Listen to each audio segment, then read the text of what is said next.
balabye nnya batalina mukama balabye nnya batalina mukama basulabubi tebalina yamba bizibu bwe bijja ne bakaaba balabye nnya batalina mukama balabye nnya batalina mukama basulabubi tebalina yamba.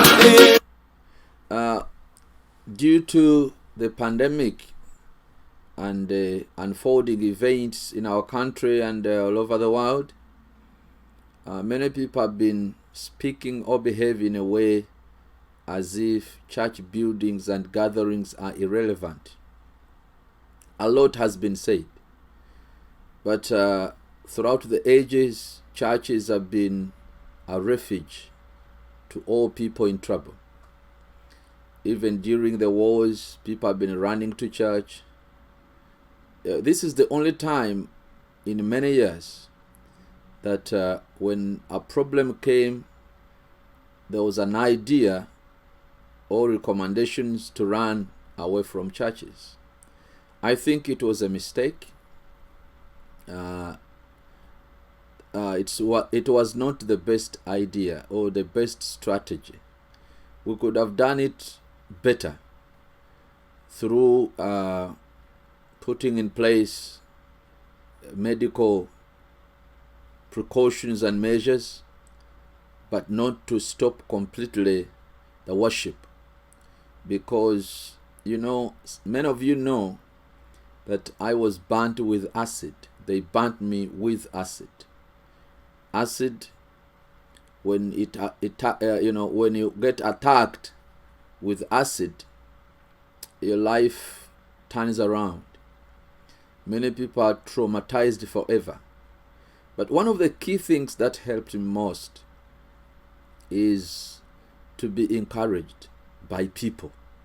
I got some of the best doctors in the world. I was in Uganda, went to the best hospital, some of the best hospitals Uganda can provide. Then I was taken out of Uganda, I went to India, and then from India I went to Israel. And I was handled with, some of the best experts in the world, medical doctors of a high profile. But one thing that touched me most was from my main doctor, who was in charge of the burn unit in Sheba Hospital, Torah Shomer in Tel Aviv.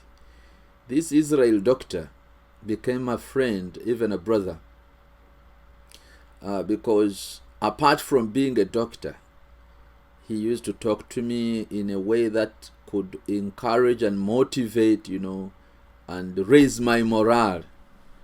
So besides treatment, when there is a sickness of this nature, like this pandemic that is going on, the psychological part of people's life or lives is very, very important.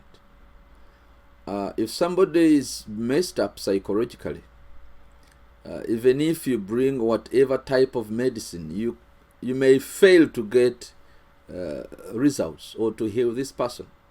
Many people die just because of fear. And people die because of fear. People fail to be healed because of what their mind is telling them.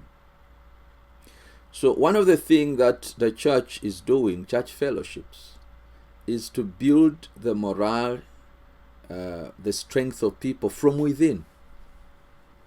Psychologically, mentally, and spiritually. And those things are very important to win a war, but also to recover from sickness, but also to stand strong in times of tragedy. That's why even if somebody will inject you, will treat you, will do what, if you are not stable psychologically, if your psychological status is affected, it's a problem. I think even some doctors can be witness to what I'm talking about. Therefore, even during conflicts and wars, churches have been playing a very major role. But how did we end up here? This is very important for people to know. Before I give you verses, how did we end up here? we should remember that this sickness, COVID-19, began from China. And China is atheist. They don't believe in God. They hate Christianity. Actually, recently they said that if you want to be a Christian in their country, they must give you their own Bible, which is having a lot of quotes from their ideology of communism. And instead of having a true Christianity that you follow their party, Communist Party ideology.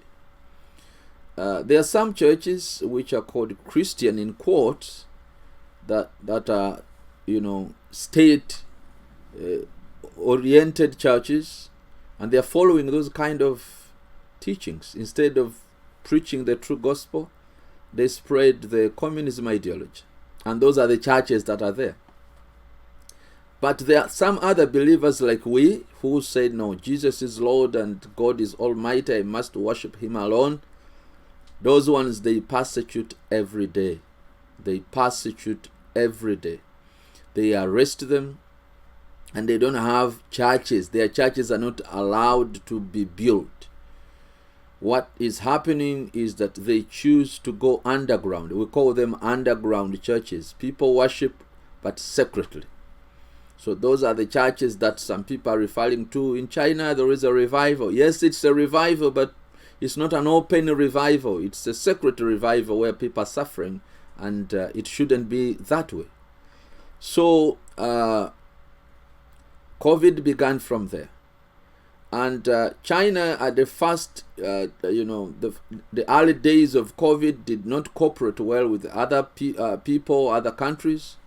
They took it as a secret, and they connected with World Health Organization. World Health Organization also gave rules to countries, which ended up, and some countries are complaining that they were not true. They were intended to put people under control. The problem we are facing right now, there is a conspiracy to control people than to treat people from COVID. And some countries are choosing World Health Organization and China to be the originator of this conspiracy. And there are two things that they are pushing forward. That China will dominate the world economically. But because China has put a lot of money into this, it has also demand of undermining religious freedom. Because for them, it's an interest. For the Chinese, that is an interest. So that's why we find unfounded theories being spread that COVID-19 catches people so much in churches, which is not true, and they are trying to reduce the numbers of churches. But the idea is the spread of ungodliness, and churches should resist this. That's why I call President, whom I have seen before reading the Bible, to read these verses.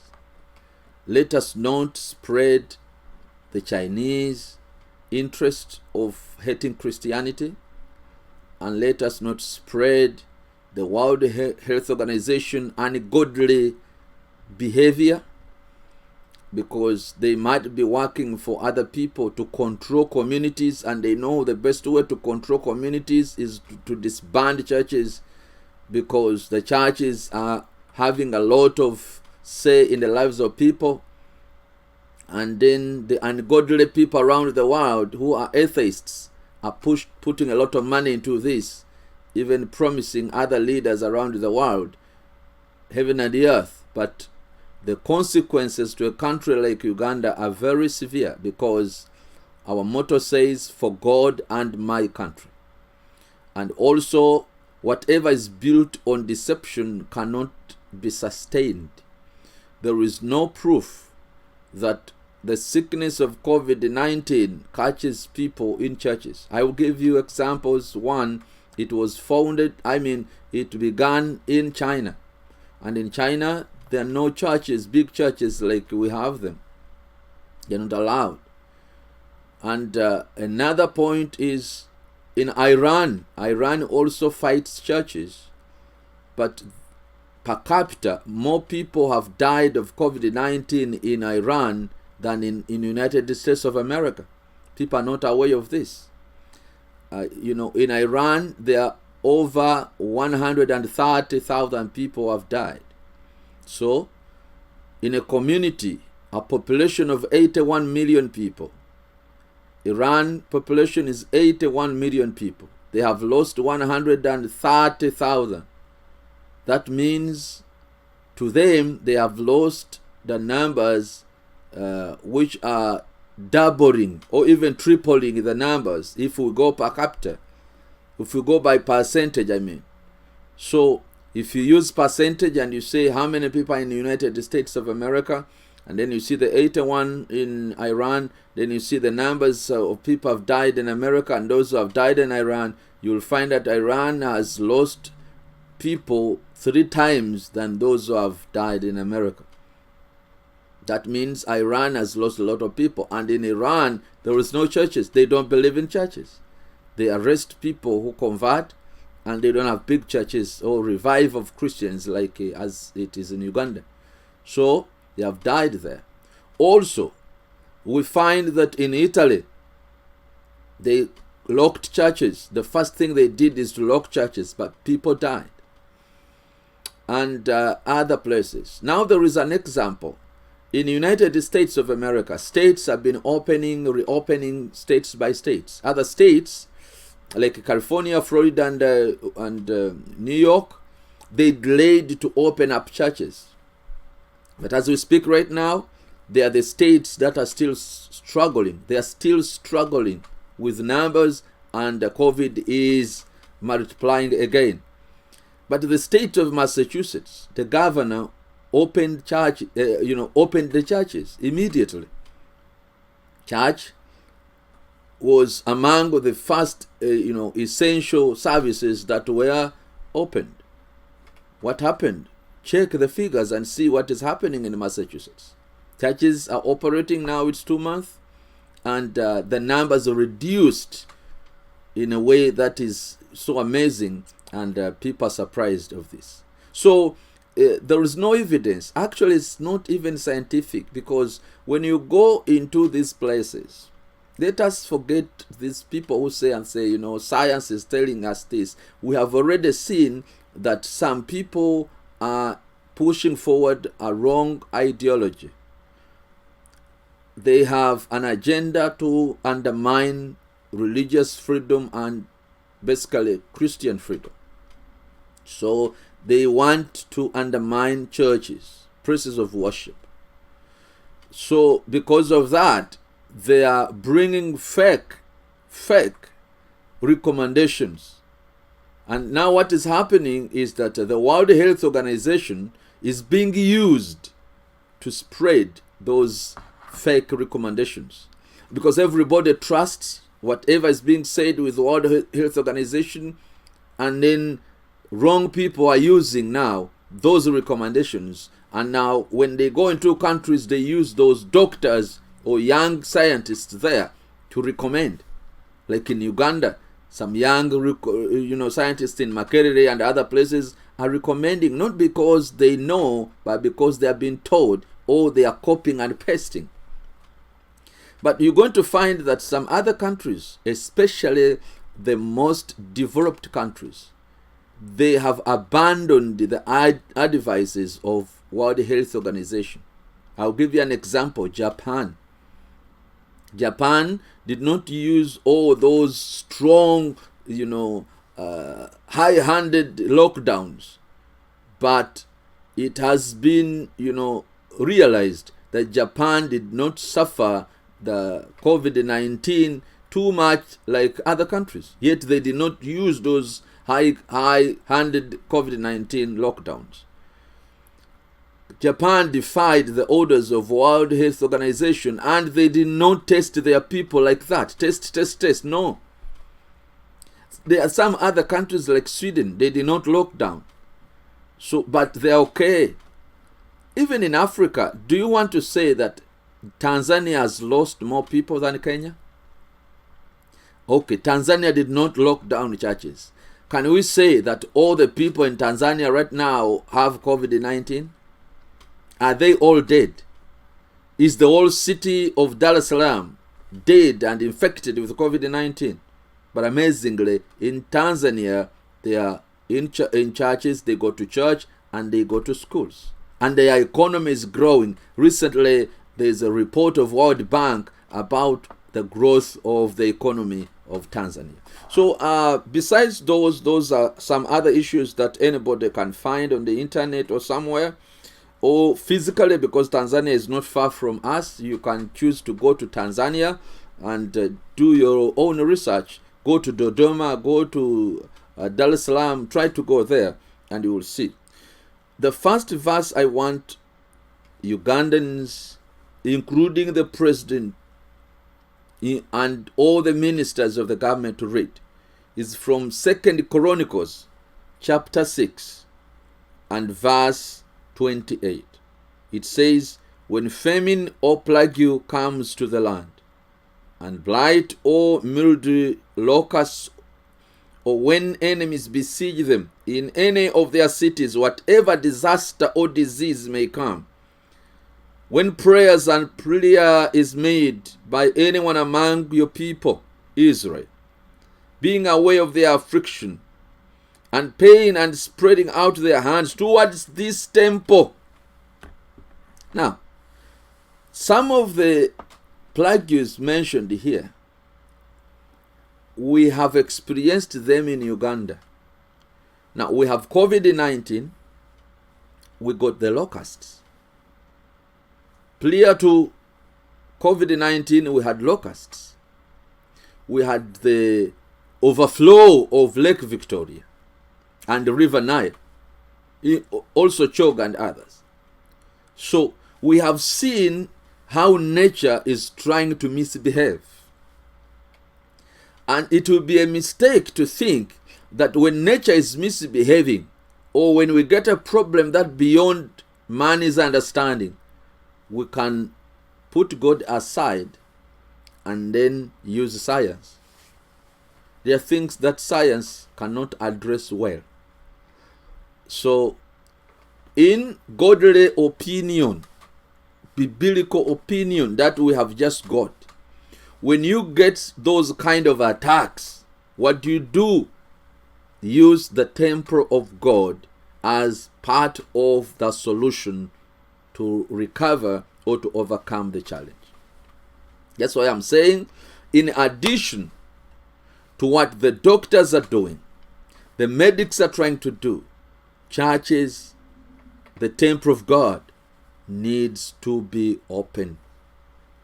It was a mistake to lock them.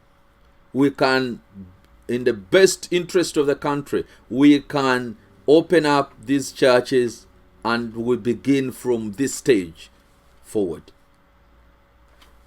Let nobody deceives anybody that praying at home can replace the importance of a church. I hear some people, some of these people are young people. Some of these people say that, we can pray at home. Yes, praying at home is very important, but does not replace worship and praying in the church. At home, we call it personal prayer, individual prayer. But a national issue is not handled at home, in your place. No. If it's a national issue, it's handled nationally by majority of the nation.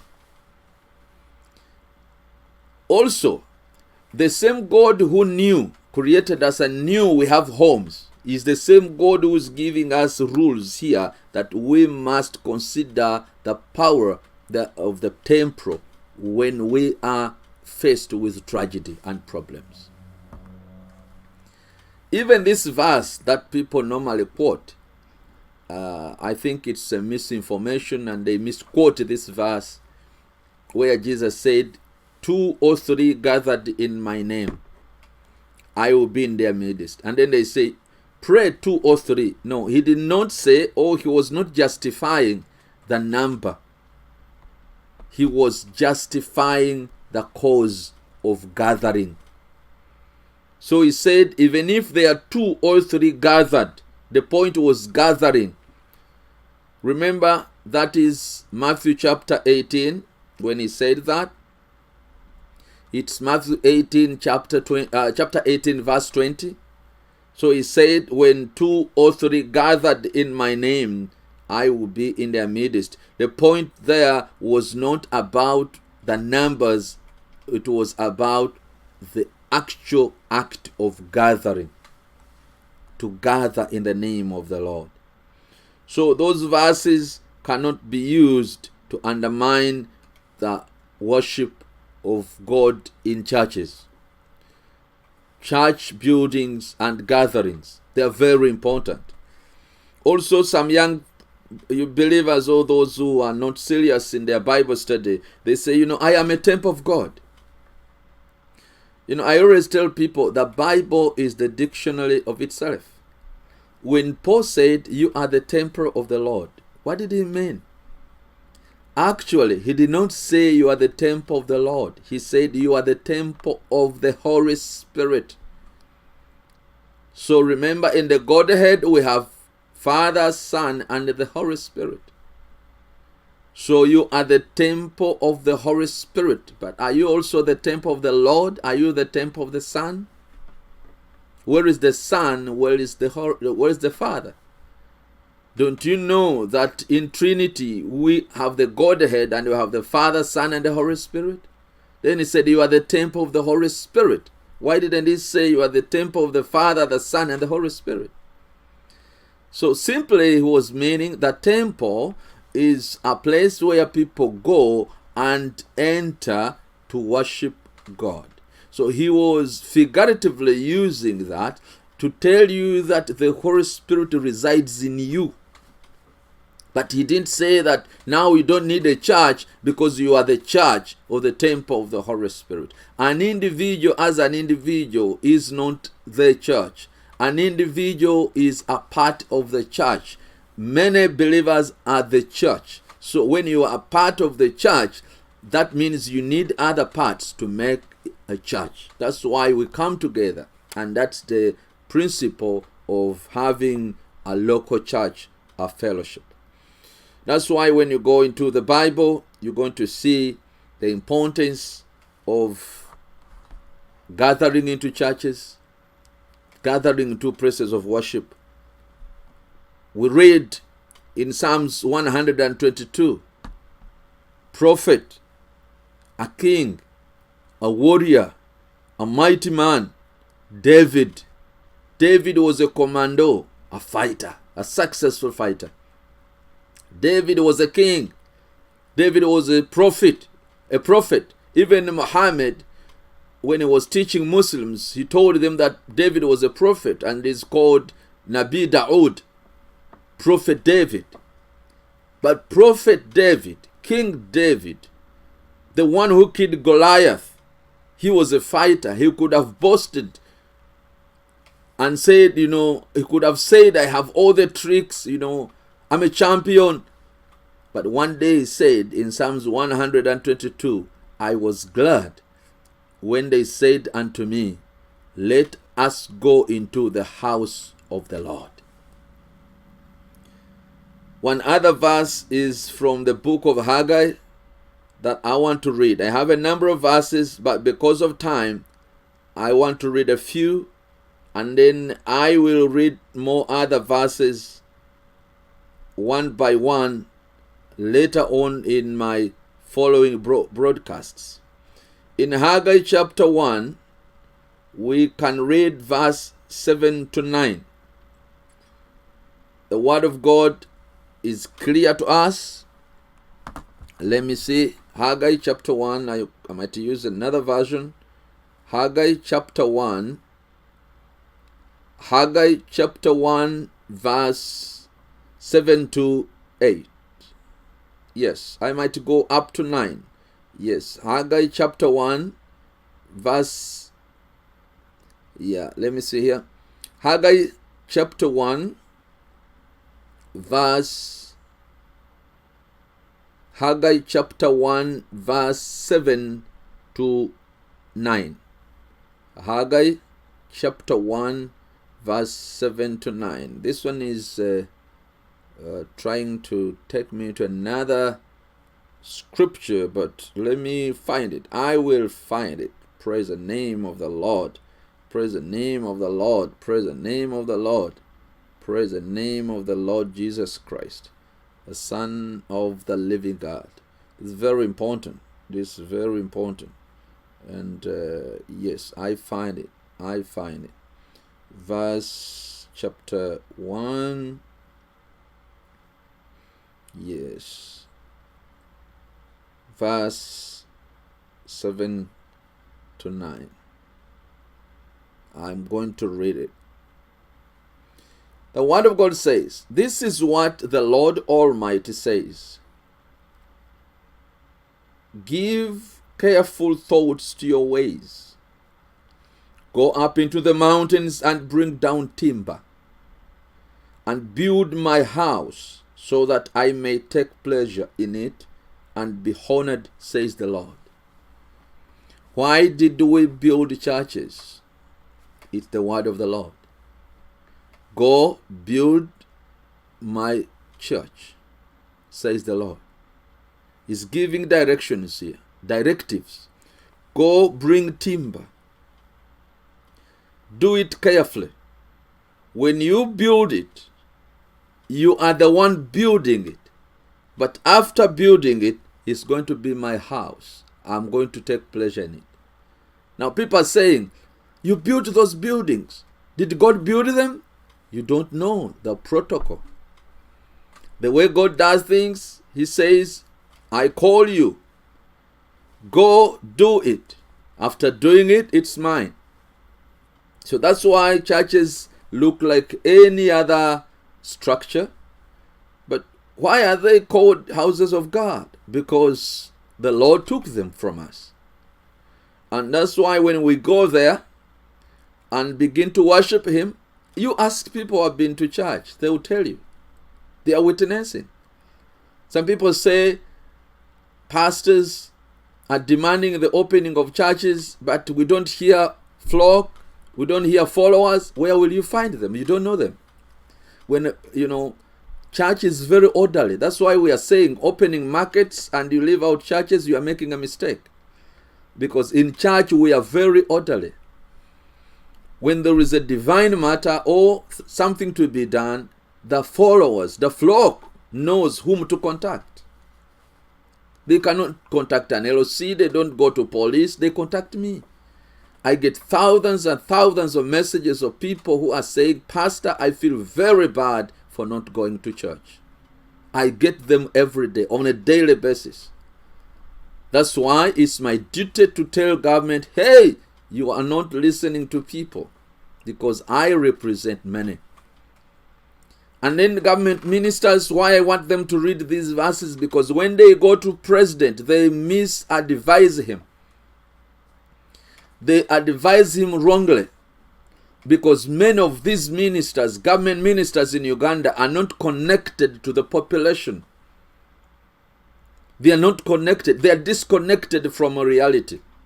Otherwise, they could have told the president that it's very hard for the army to spread food, to distribute food.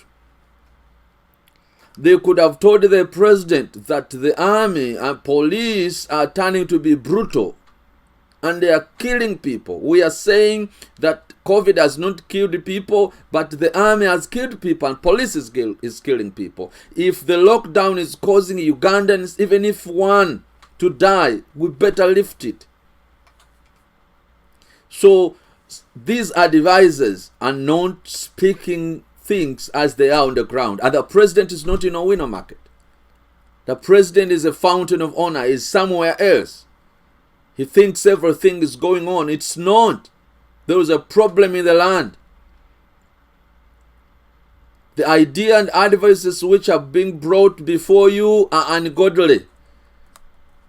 And for all this time, when this government has been going on, people have been praying and relying more on prayer.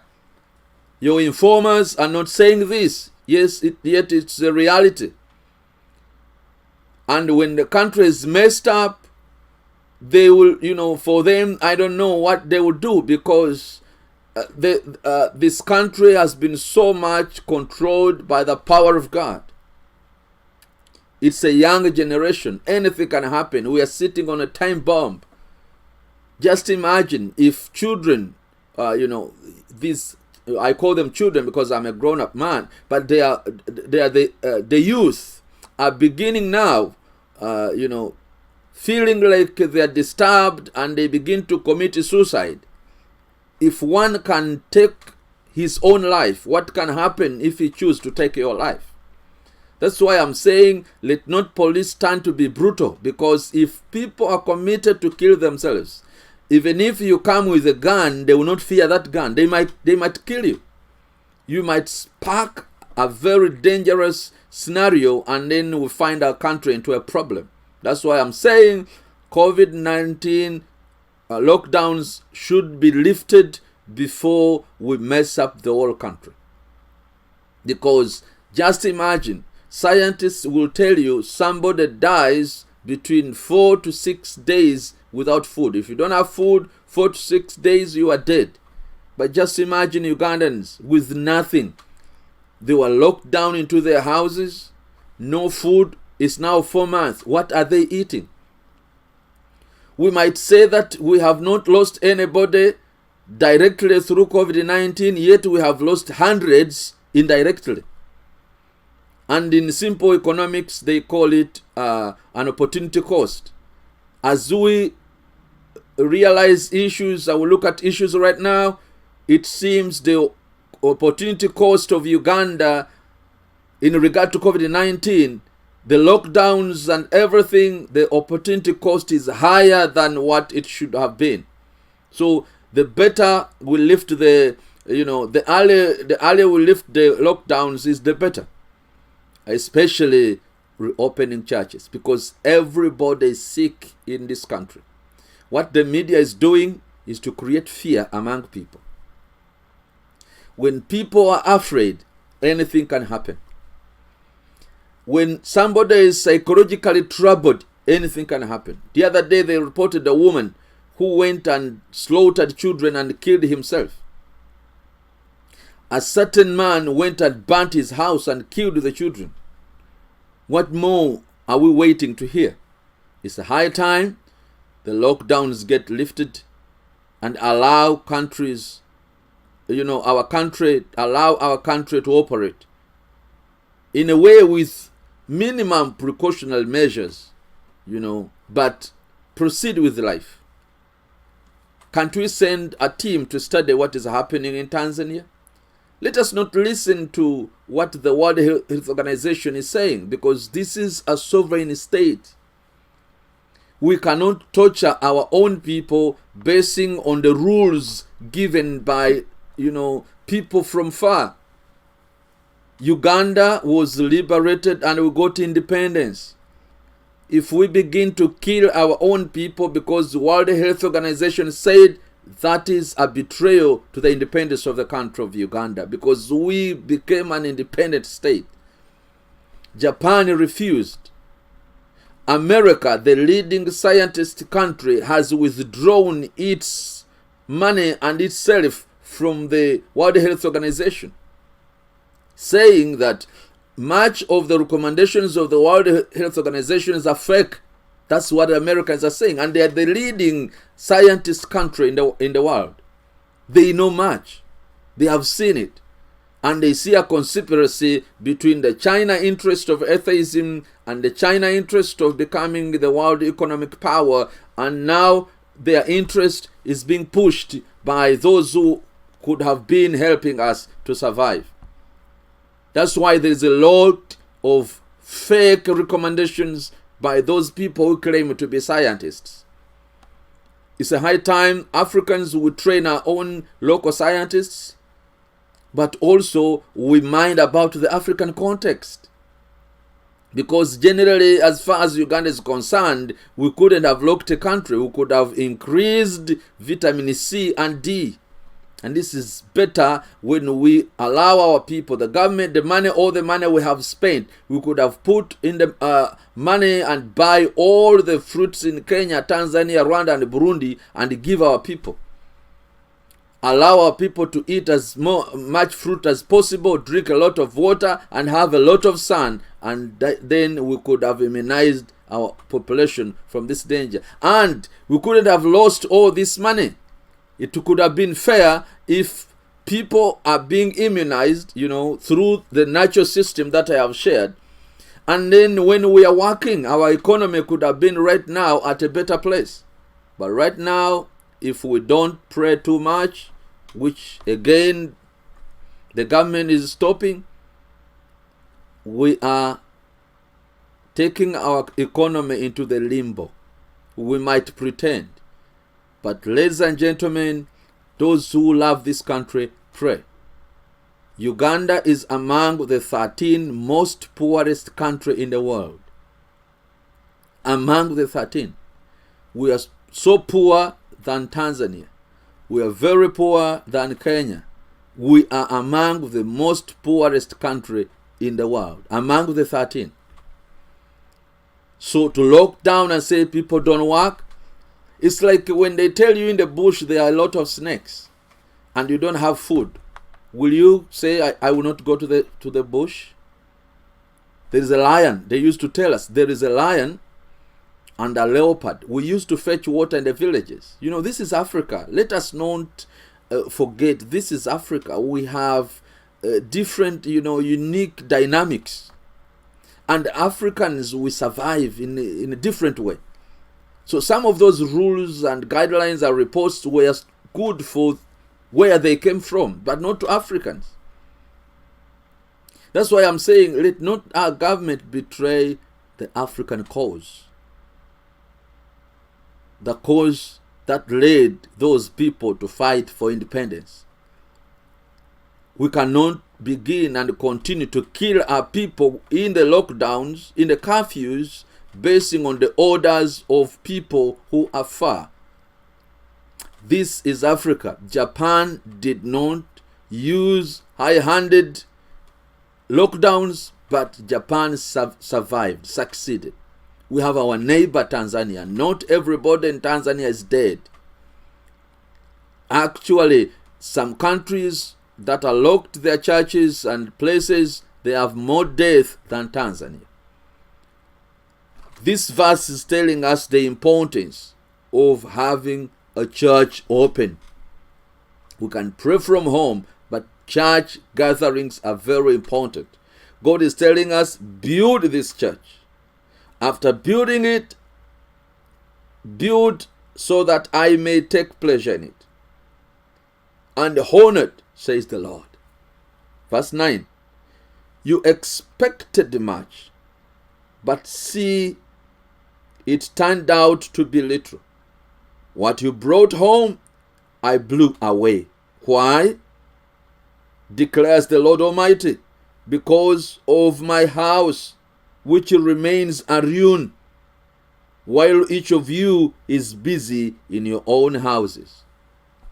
God is saying, when you undermine the church, when you abandon his house, you may expect too much and get nothing.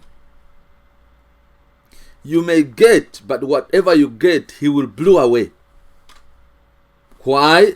Because you have left because you have left his church, his house in a ruin. Ladies and gentlemen, when we look into the Bible, I can give you hundreds of verses.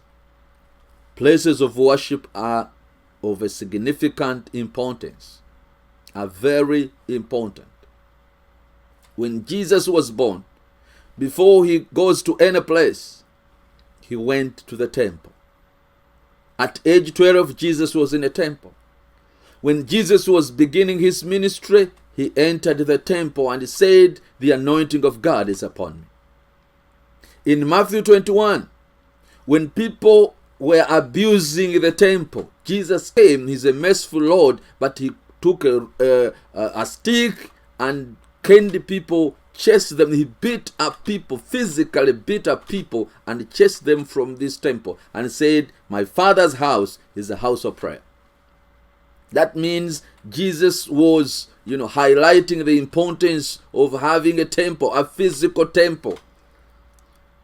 So don't be deceived by these lukewarm Christians who have no clue about what the Bible is all about. The apostles, when they were getting filled with the Holy Spirit, they were in a temple, they were in a place. Some people say, one man was asking a question, can you give us any verse in the Bible where a gathering of believers is more than 3 people? Read your Bible very well. Before you comment, first read. I'm glad that I grew up in a church which is so prayerful and so Bible-oriented. We studied the Bible. In Acts of the Apostles, chapter 1, verse 15, we find that the apostles, when they were praying to get filled with the Holy Spirit, they were 120, not 2, not 3, 120 in one place. And the Bible says they were together. That is Acts of the Apostles, chapter 1 and verse 15. When you read your Bible, you're going to see in Acts of the Apostles, chapter 13, there were many prophets, apostles, including Paul, Silas, and others in one place, praying in another church, in another place. When Peter preached in Acts of the Apostles, chapter 2, the Bible says, among those who were many, God saved more others, and they brought 3,000 on one day. A crowd of 3,000 members. And in Acts of the Apostles, chapter 2, verse 47, there have been 120, more others were added on, then 3,000 came in. And Acts of the Apostles, chapter 2, verse 47 says, and more others were joined to the flock of the kingdom. From 120, 3,000, more others came in, and more others, and a specified number came and joined. We find Jesus making a service. When you go into your Bible, you read in Matthew chapter 14 and verse 13 to 21. This was reported in all the 4 Gospels. In Mark chapter 6 and verse 6, Mark 6 verse 30 to 44. Luke chapter 9 verse 10 to 17. And John 6 and verse 1 to 15. They are reporting a service that Jesus conducted. Jesus, our Lord, conducted a service and preached. And after preaching, people, stayed for a long time. It was a long service. That's why this kind of guidelines, they are saying that we can meet in a church for 1 hour. That's a joke. It's a mockery of what God is, expecting from His people. How do you go into your office in the parliament? You spend 10 hours. In the state house, you call meetings, you spend 5 hours. In a market, you go, you spend 12 hours. In a church, you tell us to spend 1 hour. It's unbelievable that people can even propose those kind of things. Jesus stayed in a meeting. He is the Lord of Lords. Preached. And people got tired. Actually, it became night, evening. We get the numbers from there. Before that, we cannot tell how many people were in Jesus' service. But when it became late, He called food and He wanted to feed them. Actually, He fed them with food. How many were they? 5,000. So from 2, 3, 4, 5, 5,000. So if you find a crowd of believers of 2,000, no problem. Even if it's 10. That's why in other places they didn't count. They say Jesus preached the gospel and multitudes were following Him. Multitudes. A multitude means a crowd, a mammoth crowd of people. So it's my prayer that every intercessor will put this before the Lord. The Chinese atheism is trying to being spread around the world. It's a high time we begin even to be concerned about our country's relationship with China. Because it seems now the money of China, the relationship and alliances, is being attached on something very, very bad, which is atheism, which has tortured and has dehumanized our brothers and sisters who believe in Christ in China. I pray that everybody will understand my message today, and please share this message. May the Lord bless you and keep you. May the Lord make his face to shine upon you and be gracious to you. May the Lord's countenance be upon you, and may the Lord give you peace. Thank you very much, and God bless you.